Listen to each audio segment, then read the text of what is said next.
ઈસીના એક સભ્ય જે એબીવીપી સાથે ઉચ્ચ હોદ્દા પર સંકળાયેલા છે તેના પર ગંભીર આરોપો લાગ્યા છે. આરોપ છે કે આ સભ્યએ યુનિવર્સિટીના એચઆરડીસી ડાયરેક્ટર પાસે યુજીસીની કરોડોની ગ્રાન્ટમાંથી 75 લાખ રૂપિયાની માંગણી કરી હતી.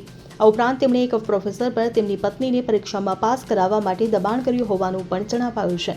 જ્યારે એચઆરડીસી ડાયરેક્ટરે આ માંગણીઓનો ઇનકાર કર્યો ત્યારે ઈસી સભ્યએ તેમના વિભાગને નોટિસ ફટકારી હોવાનો દાવો છે.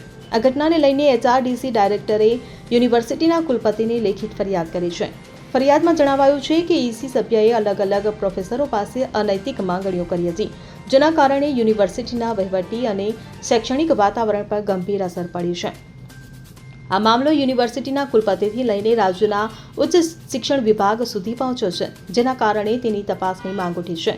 આ ઘટનાએ ગુજરાત યુનિવર્સિટીની પ્રતિષ્ઠા પર સવાલો ઊભા કર્યા છે.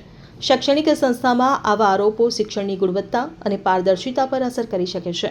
હાલમાં ઉચ્ચ શિક્ષણ વિભાગ આ મામલે તપાસ કરી રહ્યું છે અને આગામી દિવસોમાં આરોપી ઈસી સભ્ય સામે કાર્યવાહીની અપેક્ષા છે. Bureau report CN24 news. હવે જુઓ દેશ દુનિયાની તમામ ખબરો તમારી આંગળીના ટેરવે.